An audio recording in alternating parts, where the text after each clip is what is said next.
Hello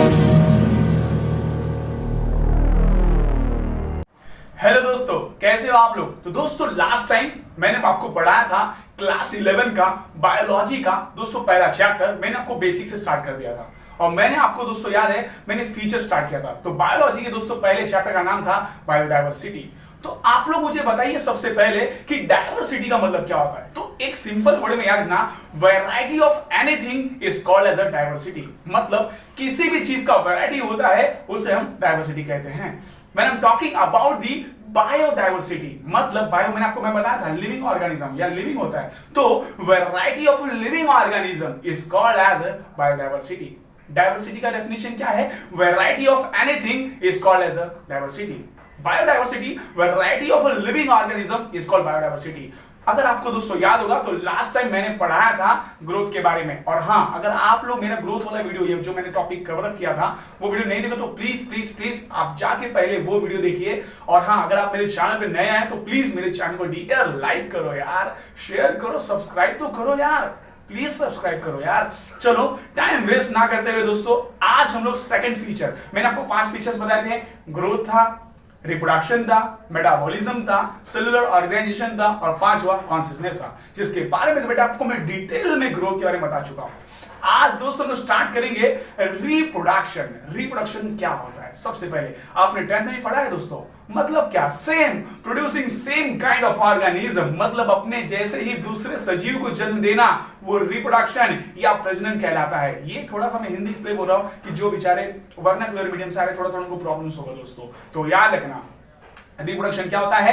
producing same kind of organism is called as a reproduction. दोस्तों बताना चाहता हूं कि रिप्रोडक्शन का मतलब क्या होता है कि अपने जैसे ही दूसरे लिविंग को जन्म देना, प्रोड्यूस करना, that is called reproduction.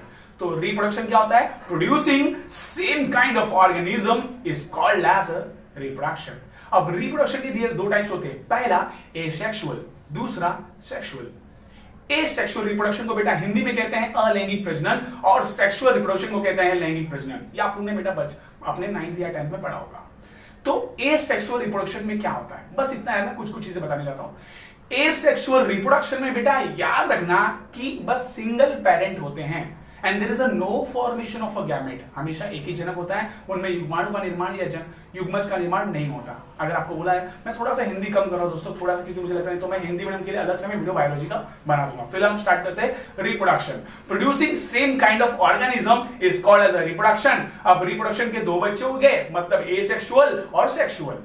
Asexual reproduction में याद रखना सिंगल पेरेंट होते हैं, बस एक ही पेरेंट होते हैं। दूसरा, there is a no formation of a gamete, मतलब इसमें गैमेट का फॉर्मेशन होता नहीं है। तीसरा, इसके अंदर एक ये कि बहुत ज्यादा जो बच्चे पैदा होते हैं, मतलब जो लिविंग ऑर्गेनिज्म जो बॉर्न होता है उसके अंदर same to same most of the similarity होता है। सिमिलरिटी ज्यादा होती है, डिफरेंसेस कम होता है। और हाँ, इनका जो ग्रोथ रेट होता है वो भी ज्यादा ही होता है। तो याद रखना रिप्रोडक्शन क्या होता है? Producing same kind of organism is called as a reproduction. दूसरा, reproduction having 2 types. The first one is the asexual reproduction and second one is the sexual reproduction.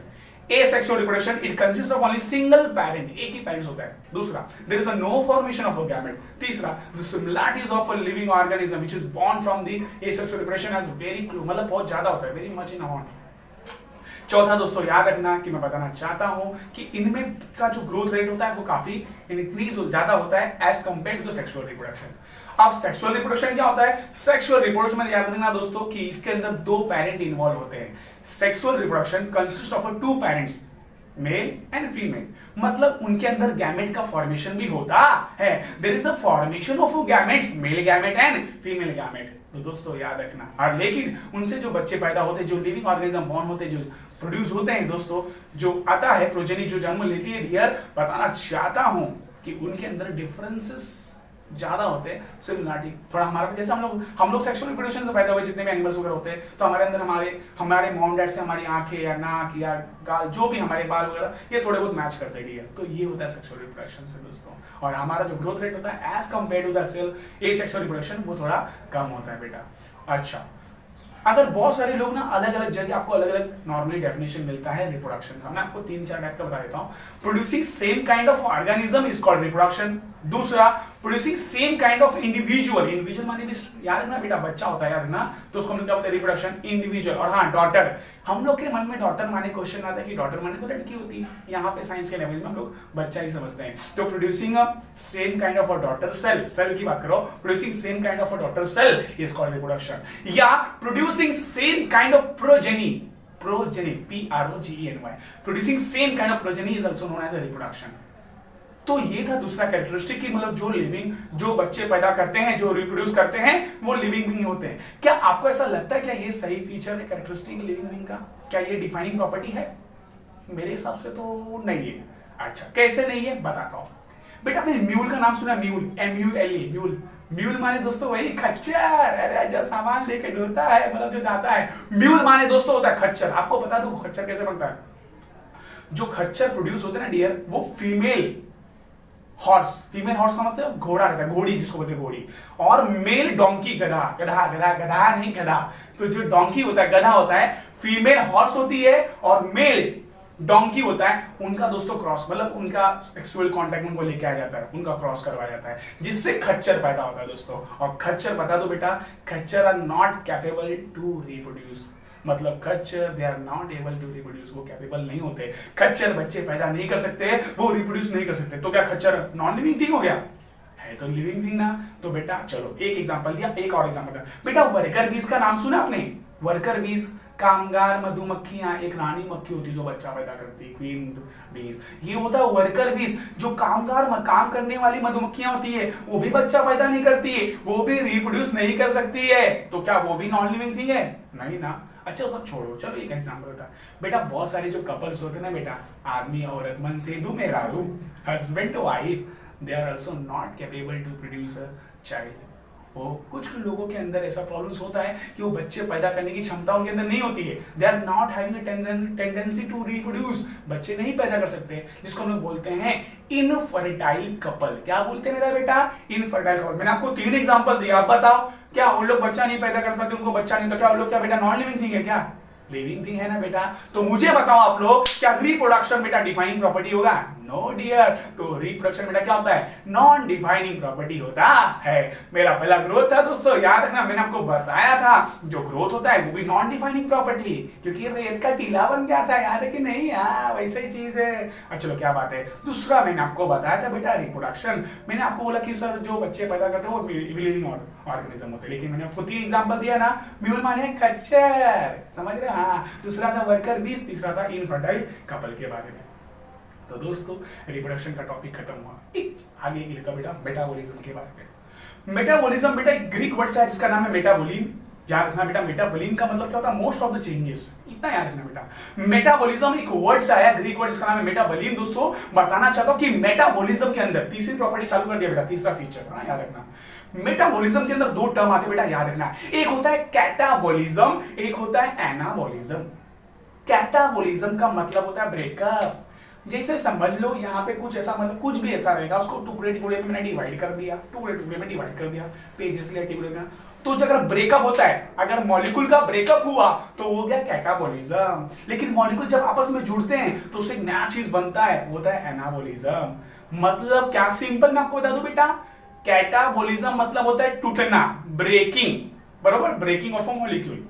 Anabolism का मतलब क्या होता है मेरा बेटा? सिंथेसाइजिंग, मतलब बनना, जिसको मेकिंग कहते हैं। तो याद रखना, मेटाबॉलिज्म के अंदर बेटा 2 टर्म आते हैं, पहला होता है कैटाबॉलिज्म, दूसरा होता है एनाबॉलिज्म। हाँ, योर जीवन सर नहीं, जीवन सर मेरा चैनल का नाम है, योर जीवन सर। प्लीज बेटा तुम लोग सब्सक्राइब नहीं करते, सब्सक्राइब करो यार। अच्छा मैंने क्या बोला बेटा कि जो मेटाबॉलिज्म के अंदर 2 टर्म आते हैं, कैटाबॉलिज्म और एनाबॉलिज्म। कैटाबॉलिज्म मतलब होता है क्या है? ब्रेकअप। और एनाबॉलिज्म मतलब पैचअप। पैचअप वाला पैचअप नहीं है दोस्तों, सिंथेसाइजिंग होता है, मेकिंग होता है दोस्तों मॉलिक्यूल का। दोस्तों अब बताना चाहता हूं ये मेटाबॉलिज्म होता क्या है। बोलोगे सर कब से ही बता रहे हो, उसके अंदर एनाबॉलिज्म, कैटाबॉलिज्म, एनाबॉलिज्म, कैटाबॉलिज्म। बताऊंगा बेटा ग्रोथ सुना? ग्रोथ वो मेटाबॉलिज्म का रिजल्ट है। अगर यही कैटाबॉलिज्म एनाबॉलिज्म हमारे बॉडी के अंदर परफॉर्म होता है, एनर्जी रिलीज होती है, एनर्जी एब्जॉर्ब होती है, तभी तो जाके हमारा बॉडी में ग्रोथ होता है। The growth is a result of a metabolism. जो ग्रोथ है किसका रिजल्ट है? मेटाबॉलिज्म का। अब बोलोगे सर एनर्जी कब रिलीज होती है, कब बोलते हैं ना, कंजर्व करते हैं उसको, कंज्यूम करते हैं। याद रखना, जरा सुनना, जब कोई भी चीज टूटती है, टूट रहा है, ब्रेकअप हो रहा है, मतलब क्या, कैटाबॉलिज्म में। तो कैटाबॉलिज्म के टाइम पे याद रखना एनर्जी रिलीज होती है। एनाबॉलिज्म जिसमें कुछ चीज बनता है, बेकिंग सिंथेसाइज होता है, तो उसमें एनर्जी कंज्यूम होती है। छोटा सा एग्जांपल लेता हूं। आपके घर में समझ लो मुझे बनाना है मसाला भात। आपके घर में क्यों बनाऊंगा? मैं मेरे घर पे बनाऊंगा। मैं मेरे घर पे मुझे बनाना है मसाला भात, या मुझे बनाना है चाय में, चाय का बहुत आया, मैं टी लवर, मेरे को चाय बनाने का है, बरोबर। मैंने दूध लिया, बरोबर, दूध लिया मतलब किसका? गाय का दूध लिया। मैंने गाय का दूध लिया, चाय पत्ती डाला, शक्कर डाला, उसके अंदर अदरक डाल दिया बेटा, बस मिक्सअप कर दिया, पानी डाल दिया, क्या चाय बन गया? नहीं। वो चाय कैसे बनेगा? जब उसको मैं दूंगा हीट, मैं उसको एनर्जी दे रहा हूं, मतलब उसको एनर्जी प्रोड्यूस कर रहा हूं, तो हीट को क्या करता है? एब्जॉर्ब करता है, हीट को एब्जॉर्ब, तब तो मेरा बनेगा ना लल्लन टाप चाय। वाह, मेरे चाय का नाम रख दिया लल्लन टाप चाय, क्या बात है। तो वहां पे याद रखना कैटाबॉलिज्म में एनर्जी रिलीज होता है, एनर्जी बेटा रिलीज होता है, छूटता है बट मतलब सुनो रिलीज होता है। और एनाबॉलिज्म में एनर्जी को कंज्यूम किया जाता है, कंजर्व किया जाता है, उसको एब्जॉर्ब किया जाता है। लेकिन सर कब से आप कैटाबॉलिज्म एनाबॉलिज्म कैटाबॉलिज्म एनाबॉलिज्म बता रहे हो, लेकिन आपने बताया नहीं कि डेफिनेशन क्या है मेटाबॉलिज्म का। सिंपल बोलो बेटा, मैं सिंपल बोलता हूं, याद रखना। The sum of all chemical reaction inside the body, the sum of all, बेटा दो वर्ड में नहीं याद रखना, सम और ऑल, जितने भी केमिकल रिएक्शन होते हैं कहां पे? हमारे बॉडी में। याद रखना कहां पे? हमारे बॉडी में, हमारे नहीं, जितने भी एनिमल्स लिविंग थिंग है उनके बॉडी में। The sum of all chemical reaction, the sum of all chemical reaction inside the body या ऑकर इन अ बॉडी। याद रखना कैसे बोलना, ऑकर मतलब होता है। The sum of all chemical reaction occur in a body is called as a metabolism. क्या बात है, क्या बोलते हो सर? अच्छा, द सम ऑफ ऑल, याद रखना सम ऑफ ऑल, ये याद रखना, the sum of all chemical reaction occur in a body is called as a metabolism. अच्छा, तो क्या मेटाबॉलिज्म एक डिफाइनिंग प्रॉपर्टी हो गया? हाँ, ये लग रहा है बेटा, लेकिन अगर समझ लो बेटा, मैंने यही रिएक्शन, क्या ये जो हमारे बॉडी के अंदर रिएक्शन होता है, क्या उसको मैं प्रैक्टिकल लैब में नहीं कर सकता? कर सकता। समझ लो मैंने टेस्ट ट्यूब पे किया, तो क्या वो मेटाबॉलिज्म हो गया? तो क्या मेरा टेस्ट ट्यूब बेटा क्या मेरा लिविंग थिंग है क्या? नहीं बेटा। अगर कभी ऐसा क्वेश्चन आए तो हमेशा एक वर्ड याद रखना बेटा, जो रिएक्शन हमारे बॉडी में होता है, हमारे बॉडी में, समझते हो बेटा, हमारे बॉडी में होता है, हमारा बॉडी किससे बना होता है? सेल्स में होता है, हमारे बॉडी या सेल्स में होता है, उसको हम लोग बोलते हैं मेटाबॉलिज्म या मेटाबॉलिक रिएक्शन। लेकिन जो अगर ऐसा ही रिएक्शन हम लोग प्रैक्टिकल लैब में करते हैं, टेस्ट ट्यूब में करते हैं, तो that is not called metabolic reaction, it is called living reaction. क्या बोला मैंने, वाह, पसीना बहुत आ रहा है एक्चुअली ना, मैं वीडियो शूट कर रहा हूं ना, आपको पता नहीं, बहुत गर्मी हो रही है, पंखा बंद रहता है, और मेरे साथ बेचारा मेरा कैमरा मैन, मेरा जो दोस्त है बेचारा, वो भी टेंशन में रहता है। अब स्टार्ट करेंगे दोस्तों। मैंने आपको बताया छोटा सा मेटाबॉलिज्म। मेटाबॉलिज्म एक वर्ड है, ग्रीक वर्ड है मेटाबॉलिन, जिसमें मोस्ट ऑफ द चेंजेस होता है। मेटाबॉलिज्म के अंदर दो चेंजेस होते हैं, क्या होता है? दो सारे टर्म आते हैं, एक होता है कैटाबॉलिज्म, एक होता है एनाबॉलिज्म। कैटाबॉलिज्म का मतलब होता है ब्रेकिंग, जिसमें एनर्जी रिलीज होता है। एनाबॉलिज्म का मतलब होता है सिंथेसाइजिंग, जिसमें एनर्जी को कंज्यूम किया जाता है। अगर बॉडी के अंदर हुआ तो ये होता है मेटाबॉलिज्म, लेकिन अगर प्रैक्टिकल लैब में हुआ डियर, तो उसको बोलेंगे living reaction. And what is the definition of the metabolism? तो याद रखना दोस्तों, the sum of all living organism, the sum of all chemical reaction, the sum of all chemical reaction occur inside the body is called metabolism. बेटा metabolism हो गया, मैंने आपको बोला किस में होता है? सेल में होता है। मेटाबॉलिज्म मतलब बॉडी में, सेल में होता है। तो यही से मेरा चौथा फीचर निकल रहा है बेटा, सेलुलर ऑर्गेनाइजेशन। सेलुलर ऑर्गेनाइजेशन आपको बताना चाहता हूं बेटा, अभी चौथा अपना टॉपिक है सेलुलर ऑर्गेनाइजेशन। बेटा सेलुलर ऑर्गेनाइजेशन क्या होता है आज नहीं बताऊंगा बेटा, मैं अपने अगले वीडियो में बताऊंगा। सेलुलर ऑर्गेनाइजेशन मत सोचो, सेलुलर ऑर्गेनाइजेशन आपको थोड़ा सा मैं बता दूं, ज्यादा इसमें टॉपिक लिखना नहीं है। याद रखना कि सेलुलर हमारे सेल्स के अंदर ही बहुत सारे, चलो जान तो पढ़ाई देता हूं, टेंशन नहीं है। सेलुलर ऑर्गेनाइजेशन हमारा बेटा चौथा फीचर है। हाँ, पहले आपको बताना, जाने से पहले बता दूं कि मेटाबॉलिज्म कौन सी प्रॉपर्टी है। तो बेटा मेटाबॉलिज्म सही बात है, लिविंग ऑर्गेनिज्म में होती है, सही बात है, केमिकल रिएक्शन होता है। हाँ, जो बाहर होगा उसको लिविंग रिएक्शन बोलते हैं। तो मेटाबॉलिज्म हमारी डिफाइनिंग प्रॉपर्टी है, किसके लिए बेटा? लिविंग बीइंग के लिए। और हाँ, सेलुलर ऑर्गेनाइजेशन जो मैं पढ़ाने जा रहा बेटा, वो भी लिविंग बीइंग के लिए बेटा क्या है? डिफाइनिंग प्रॉपर्टी है। सेलुलर ऑर्गेनाइजेशन में ज्यादा नहीं बोलना, बस इतना बोलना कि इसमें जो सारी चीजें पार्टिसिपेट कौन करता है, सेल करता है, सेल।